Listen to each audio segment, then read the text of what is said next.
Welcome to another exciting episode of the Way Up Podcast. I'm Geoff Knoll, your host. Today, we have a remarkable guest, Kyle Newell, also known as the Panda Man. He's an entrepreneur, premier self-development coach, CEO of Newell Strength, and author of the Panda Diet. Get ready to be inspired by his journey of growth and learn invaluable lessons to unleash your true potential. The Way Up Podcast is sponsored by me. I'm a real estate broker in the state of Missouri, and I believe that this message is worth my investment. Hang with us till the end. I know you won't be disappointed.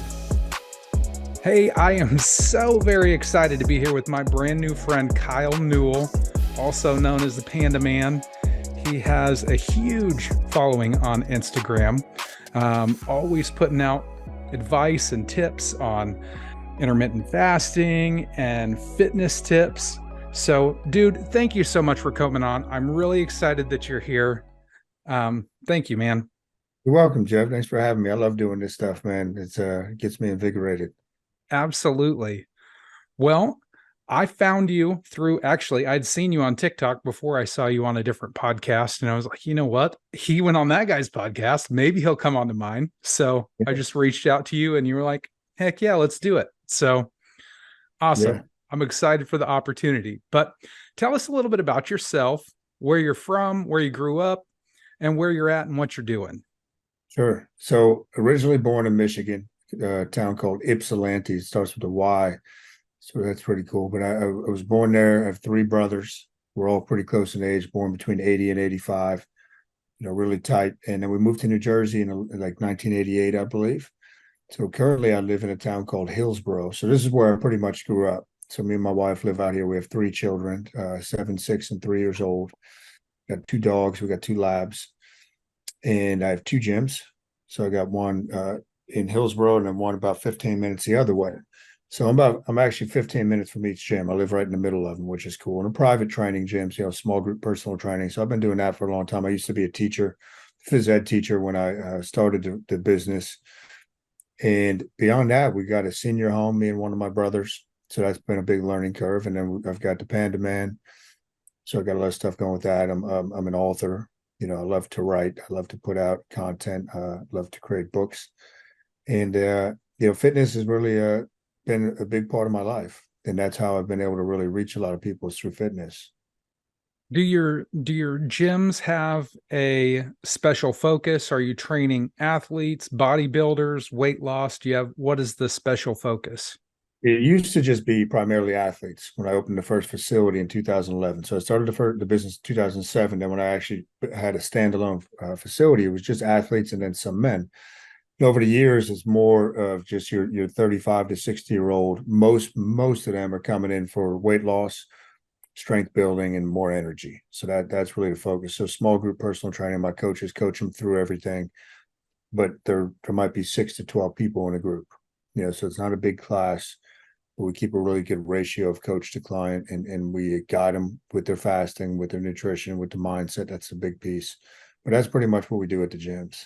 Yeah. Mindset is a huge piece of it that a lot of people, they go into the gym and they're thinking, I just want to shed this 30 pounds and then I'll be happy. But without the mindset, they're not going to adopt the lifestyle change that's actually necessary to create something sustainable. Yeah, it's all about the mindset. It's all that. And that's something that I do something called mind mapping, which is the science of how your brain forms habits, because that's the whole key. People can learn the operating system of the mind in their self-dialogue, the inner dialogue, and what's blocking them, what blocks, what big stressors do they have that they haven't cleared up, right? Because a lot of people want to try to start making a transformation, but they might be having relationship issues or career issues. So we got to get some clarity on that, but it's all about the mindset, 1,000%. Right. So you said you started in the fitness industry really whenever you were teaching, was it kids in school, physical education? Yeah, it was K-4 phys ed. Was that a straight out of high school? You went to college and this is the direction that you knew you wanted to go? No. So when I came out of college, I went to the University of Delaware and I got a degree in fitness management. Didn't really, I love fitness, since high school. I was really studying it and applying everything. But then coming out of Delaware, didn't really know exactly what I wanted to do, but I did an internship with Rutgers football strength and conditioning with Jay Butler, who's back there again now as the head strength coach. And at the end of that summer, though, I was like, you know what? Not sure if this is what I want to do right now. So I went back. My mother's a teacher. There's a lot of teachers in my family throughout the years. So I went back and got my health and phys ed certification at a college here in New Jersey called Keene University. And so I did that. And then that, it took about 2 years just because of the student teaching aspect, but it wasn't that many courses I had to take. So I had a lot of them done already. And then I went right into teaching. So I started teaching in 2006. And in 2007, I started the business. So I was doing both of them for a good amount of years, 6, 7 years before I resigned from teaching in 2012. Have you had any of your past students reach out to you after the fact and say, hey, man, I really am grateful for what you've done? Like any of those moments that are like, man, I'm so juiced about the fact that I did this. Yeah, it's been cool. I mean, we've actually had a few of them because it's a different town, but a few of them train with us at the gym Oh, within the wow. past years that, sort of gone through college and all that. And that's been the biggest connection I've had. There's been like 2, 3, 4 of them maybe that have come through and trained, and we reminisce about the stories of when they were little kids. When I was obviously much younger, and I would always try to teach them too, just about life lessons, right? So I would teach them how to breathe. I would teach them mindset stuff. So I was always teaching that stuff, and it was a very hard decision to stop doing that. But I knew I had to make a choice, as far as which direction am I going to go, because I was focusing on both of those, but I couldn't give my all to both of those. Right. Well, you're still teaching. You're still in that capacity, just not to children's students. It's people that are coming to you. Yeah, exactly. And that was a big mindset shift, where it was like the teaching aspect is what I love, because teaching is also how I learn the best, right? I think most people learn the best that way. So selfishly, teaching is really what I try to do all the time, because I learn more. But once I made that connection that, hey, I'm still going to be teaching, it's just a different population, and now I have obviously a much wider reach, which is cool. So I still get my fill of that. Well, something I think is really cool that I see that you're doing that a lot of people that start gyms fail to do, and it's something that is a real strength for you, is you are marketing yourself incredibly. You have a large following on Instagram. You are putting your stuff out there for the world, a lot bigger audience than you can reach out and touch right Oh there yeah. in your home state. Oh yeah. Yeah, no So doubt. And it that's was this. something I see a lot of people fail to do that. Yeah. And you get a lot of people that are self-conscious, right? And it's like, well, you got to start, building a brand is, to me, the most valuable thing you can do nowadays. And I knew I was always cut out for that. I'm sure we'll probably get into that, but this was the year that me and my wife, she's like, look, you've talked about it, now do it. So she always pushes me. So this was the year 2023. We're like, all right, we're going all in on this. We had last year, so this was cool. Last year, it was about a year ago, a little more than a year ago, we started shooting the videos with my video crew. Before that, I would always just go on Facebook Live. That was where my audience was for the gyms. I still do my lives, 4 or 5 days a week. But a guy who I hadn't seen since he was in high school, and I used to train his best friend, so he came to the gym a few times to train with him. So I'd known him for like 10 years, but I hadn't seen him. But I noticed that he had been watching my lives. Then he messaged me and said, hey, have you started on TikTok yet? And I said, I don't really have any interest. No. I said, what are you thinking? And he said, well, I want to start this social media, filming company. And you're like the perfect guy for it. Would you be open to talking about it? So I said, sure. So we met, and he said, I want to get my feet wet with this, and you have the content, you have the character. So we started shooting, but around December was, end of December was when I really said, all right, let me go all in on this. And it's been fun, man. It's been fun. It's kind of taken off. And I think we're just scratching the surface, with what we're going to be able to do. Yeah, it's scratching the surface, but how big has your following gotten? You said you started this in December? Yeah, really. So they started putting everything up on TikTok, those guys. Up until that point, I hadn't even really logged into TikTok myself. I would just shoot the content, right? Mm-hmm. They wanted to start there. And then it was actually February when we really started hitting Instagram. So since then, now I've got I think 87,000 in that ballpark range. TikTok, I think, is 160. And Holy Facebook, crap. I don't even know you like Facebook. I still have the public figure profile page, which I never used, but I guess they changed it. Whereas if you have an X amount of friends, now you have followers. So I think on Facebook, I haven't checked in a week or two, to be honest with you, but I think it's getting close to 100,000. Wow. So it's been cool, man. That's inspiring. So one of my goals this year was I need to get more reach in my marketing.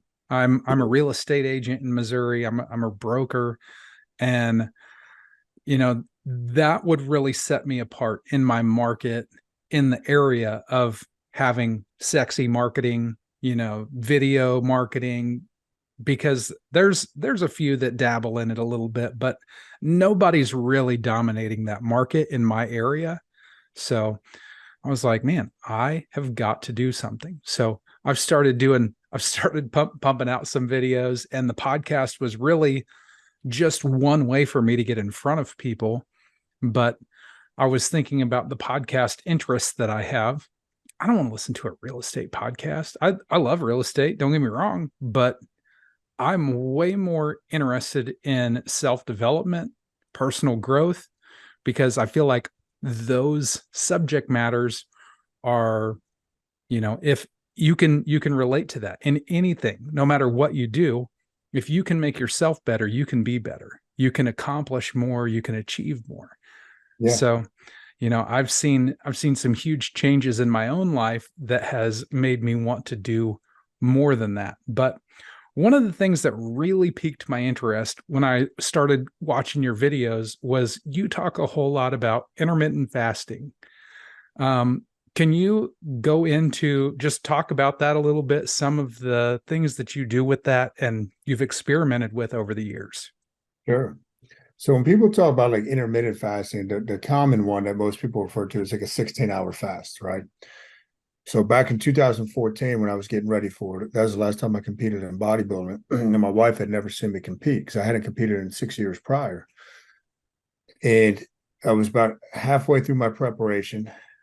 I'm always researching stuff, reading. And the stubborn fat that we have as men is typically our love handles, lower abs. Toughest areas to really get ripped, especially if you're talking about like bodybuilding, right? Like it takes an extreme level. And prior to that, I'd been down the rabbit hole of, okay, you got to cut calories, burn calories, and I really messed up my metabolic rate and all that. So I pretty much had to starve myself, 1,500 calories to get as lean as I needed to get. And I'm a pretty big guy. So I'm reading in 2014 about really, it's a different, the reason those fat cells are stubborn, it's a different type of cell that doesn't have a good blood supply. So if you can't get blood in, you can't get the fat out.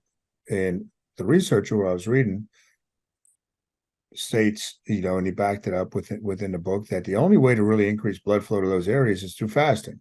So the next day I switched to a 16-hour fast, which went from 4 meals because I was eating so little food. I couldn't split it up any more than that, to 2 meals. And right away I was like, man, this is much simpler, much easier. I feel better. Same amount of food. I was tracking everything. And then I was hooked, man. So I did that, like a 16 to 18-hour fast for the next 5 years. In 2019, we were doing a fat loss contest with the staff at the gym.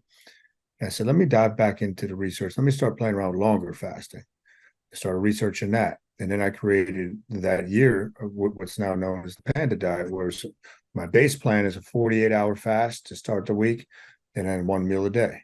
So in the average week, I eat 6 meals a week, sometimes less if I'm fasting longer. And it's so simple, right? It's just super simple. I took all the complexity out of it. It's the only thing that works long term. I've tried everything and I've researched everything. And the reason it works is really what we're doing with the hormones, right? People want to play the cat. There's 2 different metabolic pathways, right? The typical North American diet and fasting, long form fasting. 2 different things happen. People want to compare them. They're not comparable. You have 2 different adaptations that go down with the body. And everybody that's dieted before can attest that they don't work. It doesn't work. Eating clean is good, but you don't want to keep spiking what's known as insulin, right? It's most anabolic hormone in our body. Every time we eat, we hit that insulin button. And this is how the a lot of people have gotten into shape they're in as far as being overweight, insulin resistant, which is basically type 2 diabetic. And insulin resistance is the main root of every disease known to mankind. So I said, okay, let's stop hitting the insulin button as often. And I still feast. I love food. Like people say, I love food. I love food more than anybody. I have a bigger, I've never met anybody that can eat like me. And my brothers would tell you that too. My friends, like they can't fathom how much I can eat when it's like, I get to do that. When I was doing it before, if I went over like 2,000 calories, my wife used to say, I don't understand why you're not leaner. You eat so like, I'm not talking about the bodybuilder. I'm talking about just regular life. I would track everything, working out all the time. And I'd be like, I would get so frustrated because I'm like, it doesn't make sense. If you follow the equations, then I should be leaner. And it never panned out. And then with this, man, my body completely transformed. Now I've been doing this over 4 years. So I always tell people I'm my own research. Nobody's done it to this level and studied somebody that's done it. And I've have hundreds of clients that have gone through it. So I like people say, oh, the research says it doesn't work. I'm like, I don't care what the research says. This is real world experience and what happens. Right. So it's and I feel much younger. I feel great. If you look at pictures, people tell me I look a lot younger than I used to look. I know I got the gray beard, but if you saw like a side by side from even when I was doing the 16-hour fast to this, it's incredible the difference. And that was the only change. I've experimented a little bit with it, and I haven't gotten deep into the weeds in intermittent fasting. I have done some 16-8, and I've tried just kind of mixing it up with doing a little bit longer, like an 18-6, and then a occasional 24-hour fast. And surprisingly, I don't get like hungry. It doesn't bother me like I thought it would, because I also love to eat. I mean, I feel like I enjoy that, but I can totally relate to what you're saying of you feel like you're doing all these things and you're trying what should be working, and yet you still have the midsection just hanging on. So that's been a struggle that I've had. And currently I can look down and be disappointed with my abdomen area that isn't responding to the, I eat pretty clean. Now I haven't been counting my calories. I was for a good while. I was counting everything, all my macros. So I've gotten a little bit lax as far as that goes, but I try to eat pretty clean. I, stay away from the processed foods and fried foods and no fast food. I try to be smart about the choices that I make, but Sure. But I'm totally down to get ripped. Like that sounds fantastic. So, something that is also intriguing is you also carry a nice amount of muscle, body muscle. Good. And a lot of people will say that you've got to eat protein right after your workout, yet you're doing 48-hour fast. You're doing long fasts. And I'm sure you're working out in this time frame. Oh yeah, I work out every day. Something, yeah. Have you noticed any issue of not being able? I know the answer to this. Have you noticed any issue to not being able to build muscle while you're fasting? No, it's another myth, man, that we've been lied to about, and too many people just buy into the dogma because that's all they've ever known. So you have a couple things, right? You have the anabolic window, which is people say, well, when you're done working out, you gotta jam the protein and maybe put some simple carbs to drive it into the muscle cell. Now, the anabolic window, and I learned this long ago, that window doesn't close until you put something into it. Doesn't matter if it's 12 hours later, 20 hours later. Right now, if you go extreme amounts, you might miss it, but you're not going to break down. And what I've found is it's actually much easier the leaner you are. And this is something, I've had coaches for the past 15 years, high-level coaches within bodybuilding and whatnot, that I've always, picked certain things. And I'm like, man, they were right on the money. And I learned a lot from them. One of the things was to put on muscle, you want to be leaner, on the leaner side. So for men, that's between like 10 and 12%. Now you can put on muscle if you're heavier than that, but a lot of it's going to go towards the fat cell, right? So what I do with the Panda diet is we optimize the hormones within the body, because insulin is one of the 3 master hormones. There's a trickle-down effect to everything else, right? So growth hormone spikes, we keep you more insulin sensitive. The precursor to testosterone, luteinizing hormone, goes up. So calorie partitioning, the more insulin sensitive we are, like I call it calorie partitioning, when we do eat, especially if we're training, much more likely to go to the muscle cell, right? And that's what I've experienced with myself and my clients. it's like, this is much easier to put on muscle this way. It's, to me, this is the way the body was designed, right? And everybody else, again, they just bought into the dogma. Like, the body, food is a drug, and that's one of the first concepts I teach people. It affects the internal biochemical hormonal environment of the body. It's the definition of a drug. Why would we be like trying to solve these food issues that people have, if it's a drug, by giving them frequent doses of this drug? It doesn't make any sense. So you start looking at the real, well, where did this come from? When did we start eating this often? It's not, hasn't been going on forever. Food wasn't available like this, for the ages. So you could definitely put on muscle doing it. It's just a mindset shift. I had heard of fasting before I started in 2014, because I with bodybuilding, but I was like, man, I'm going to lose muscle. I can't do it. And then once I made the shift, man, it's like, well, this is much easier to maintain my shape. And then, I'm more muscular now than probably when I was bodybuilding. And Yeah. it's not my goal, it's not my goal anymore. What is your goal? Performance and health, right? So you got the triad, you got performance, health, and then how you look. I don't focus on how I look, but I love how I look now. I'm very happy with my body. I have what I think is like a look of power as far as how the muscles are developed. But I focus really, if my performance is on point, right, and I can perform not just in the gym or with the physical challenges I do, but in everyday life. If my mind is on point, if my energy is the number one biofeedback thing I look like. How's my energy? If that stuff's on point, more than likely my health's on point, and then the body is going to look the way it should look. Mm-hmm. So that's what I focus on. Most people focus on how they look. It's like an outside-in approach. When I take the inside-out approach, and part of that's getting your mindset right and realizing that shift has to take place first, like we talked about earlier, before anything happens. Everybody else, 90% to 5% of people want to take the outside-in approach. Then we can try to control the outside variable, and then I'm going to change, and then maybe I'll change on the inside how I feel. And it doesn't work that way. You got to make this shift first, and then the outside will happen. Yeah, I've tried. I have to remind myself what my purpose and what my goal is fairly often. I fell into a community of runners where I've just made some friends, and they're all runners. So, they're trying to push me into doing like marathon stuff. I don't want to run a marathon. I have no desire to do that. I don't. It doesn't align with my goals either. It's not, I don't have hours to spend just running. I like it. I mean, it's okay.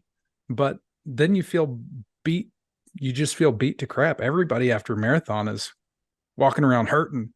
And I'm not trying to do that to myself. I want to be healthy. I want to be able to play with my grandkids when that happens. I want to live a long life and be able to enjoy my older years. That's really what my goal is for me. I want to be healthy. So I can totally resonate with that too. And I want to have high energy so that I can do my best and make the most of the time that I have. Yeah. Exactly what you said. If my energy is on point, then I'm going to be able to accomplish all of these things that will get me to reach my goals. Yeah. So sure, man. That's super exciting. Yeah. Is there anything that you can look to in your life and say, you know what, this person, this book, this one thing that I adopted really positioned me to be successful in my life and my career? Yeah. I mean, I've always had coaches that are coaching me, and they've all had a huge impact on me.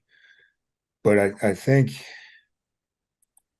if I went back, I started reading books on visualization back in high school, right? And that always stuck in my head, the power of the mind with that for basketball. That was my main sport back then. And then in 2006, when I decided, or 2007, when I was going to compete again, I'd taken a few years off because I was having like psychosomatic type symptoms, and nobody could figure it out. And I didn't know at the time, but ulcers, all this type of stuff. Very depressed and all that. Then I said, let me start competing again, because I just need to do something. I need to get out of this funk. So this was going on for like 2 years. And I started reading Tony Robbins, Awaken the Giant Within. And that kind of led to all the other books in my library over the years. But it was really just, reading that and believing in what the power of the mind, overcoming those psychosomatic illnesses, and that's the power of the mind, and just realizing that always have to be learning. You always got to be a student and empty your cup, right? And each coach I've had, I've learned something different from. I have one coach, Vince, who's been coaching me now for 11 years. So imagine staying with the coach that long. The only reason is he's constantly growing too, right? He's always in his own masterminds. He's always got his own coaches. So he hasn't stopped growing. So I'm like, if I can still learn from Vince, I'm going to still learn from him. Yeah, that's awesome. Yeah.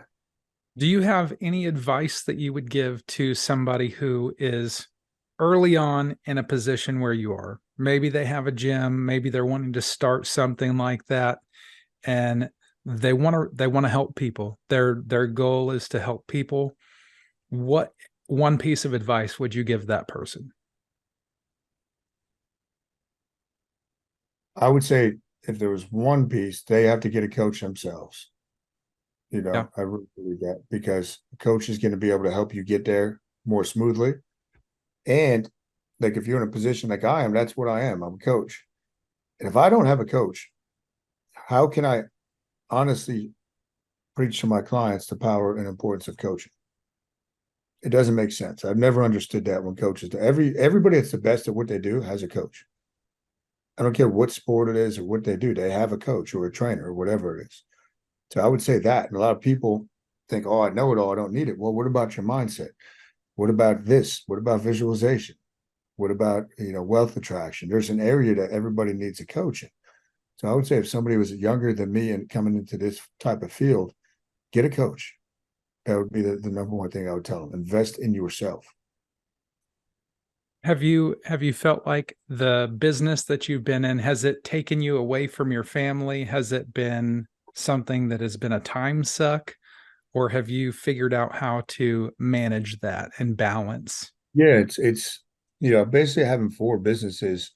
It's I've had to figure it out, and Devin would tell you I'm really good at managing my time with the family as far as being present.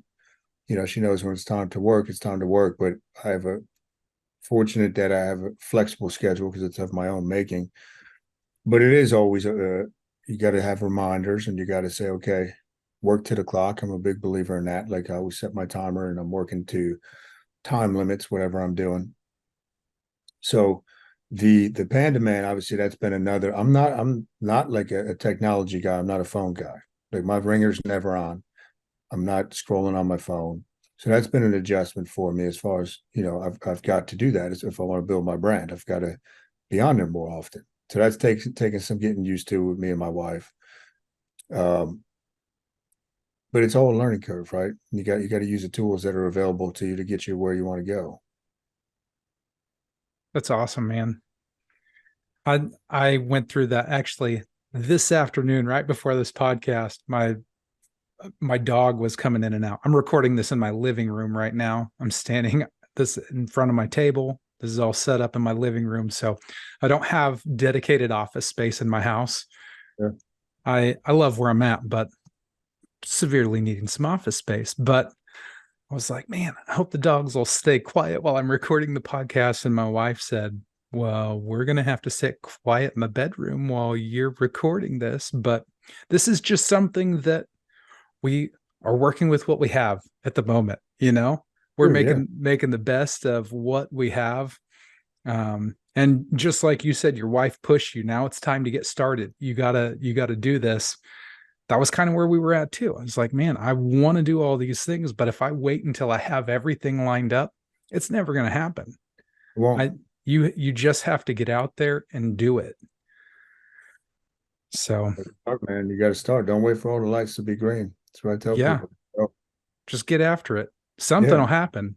And yeah. surprisingly enough, I've made a ton of great connections. I figured I haven't built the following that you have in the amount of time. I started in February and I'm not close to your following, which I can learn from you. I want to like pick your brain. That is what this is all about. But the cool thing is I figured if nobody else listens, if I don't have an audience and the only person that is hearing any of these is me, I'm benefiting greatly because I'm getting to have conversations with people like you, with people from all different diverse backgrounds that have accomplished success in their lives and getting to pick out what works for you. What is making a difference in your life that has pushed you to the level that you're at, that's huge for me. So Yeah. the whole point of this, and I'm not the only podcast that is similar to this. There's plenty that are like this. But if somebody will pick something and just listen, what's working for other people, you don't have to reinvent the wheel. You just have to see what works and replicate it. Do it yourself. Yeah. Yeah. It's that saying, success leaves clues. It does. Don't reinvent it. You do that, and you put your own spin on it. But yeah, the blueprint is out there for everything. So what is the goal for you? Where do you want to see this go? You've made a heck of a lot of progress in a short amount of time, but what are you looking for in your marketing?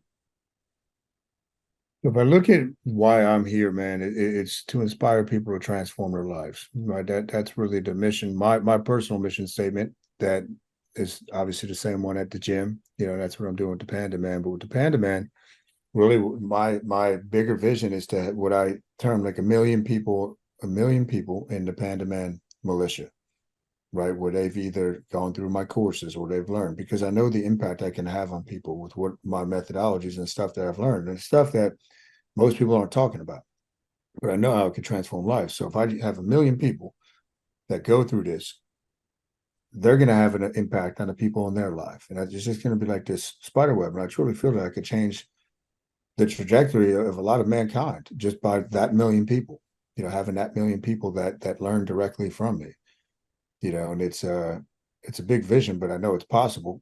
Like I said, I think I'm just scratching the surface of what we can do. Yeah.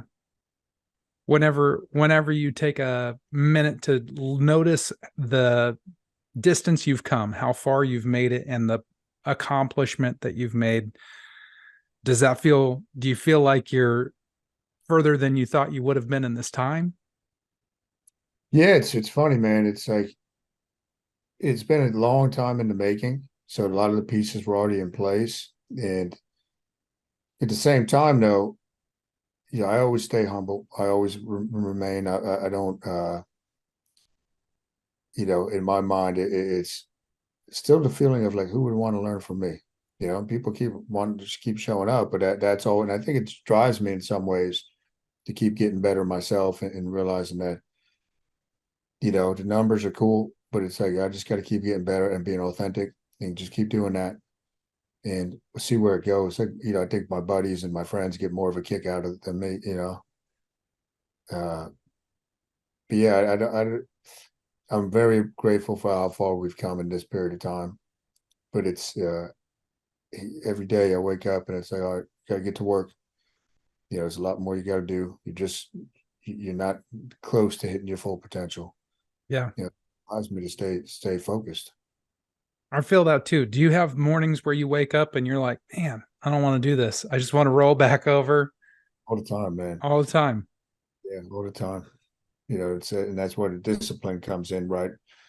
And that's to me why like fitness and then fasting is just a foundational things for me. It's more about the mind than anything with those things.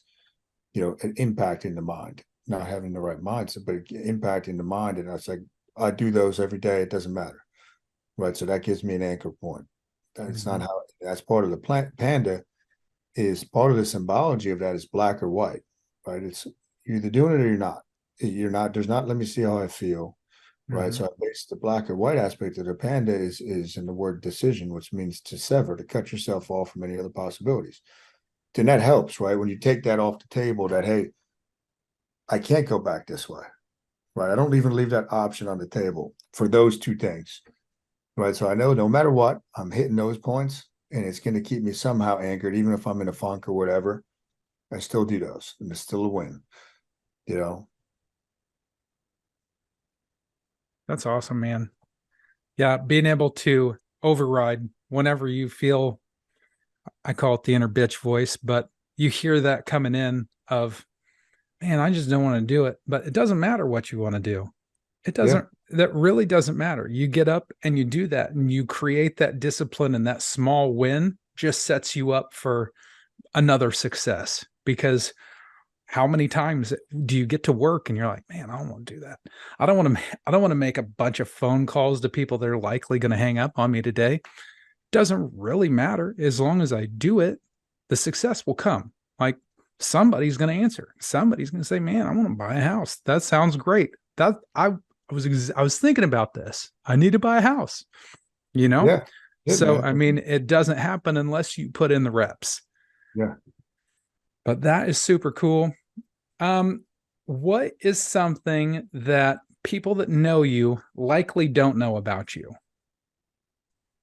That's a tricky one because I'm so open with my beliefs and everything. I usually don't hide anything. I think that's part of what people are attracted to. But I would say, man, like I have an infatuation with things like Bigfoot and Sasquatch, the cryptozoology type stuff. I've always loved that stuff since the time I was a kid. But and a lot of people know that, but I would say on the next level of that would be, I examine everything, man. Like, is it possible that we're living in something like a matrix, right? Is it possible that we're living or that like time travel is possible? And I don't talk to many people about that stuff because it's just too weird for most people, right? They don't want to, I think it disturbs people, that even to have those thoughts, right? But he's my grandfather who passed a few years ago. He was one of the people, really the only person I could really go talk to about that stuff, like, because he was always watching sci-fi channels and all that, and he would engage me with that. How the universe is really just a holographic projection. Some theories go, but I would say like that level of thought. But again, most people know, I think, pretty far out there, but they don't know how far. And They don't once in know a while, how weird you really are. they know I'm weird, yeah, but Yeah, it doesn't end, man. It doesn't end. let's get weird. We could do that. I'm okay with that. I'm Yeah, totally okay go. with that. Well, Kyle, I am so grateful that you came on the podcast. Thank you so much. Is there a final thought? I've got 1 minute left. Do you have a final thought for my listeners? Yeah, guys, just get after it. If you have the thought, that means you can do it on somehow. Don't worry about the how. Don't get caught up in that because that's going to stop you. Just take action, get after it, and then you can follow me at the Panda Man Official on Instagram and YouTube, and Kyle Newell on Facebook, and I'm always dropping bombs like that to help you guys. You are putting out lots and lots of incredible content. So thank you. Keep that up. And I will absolutely share links in the description to how people can find you. Thanks, Jeff. So Great thanks for being coming on. I appreciate you. And I'll talk to you later, brother. here, buddy. See ya. See ya.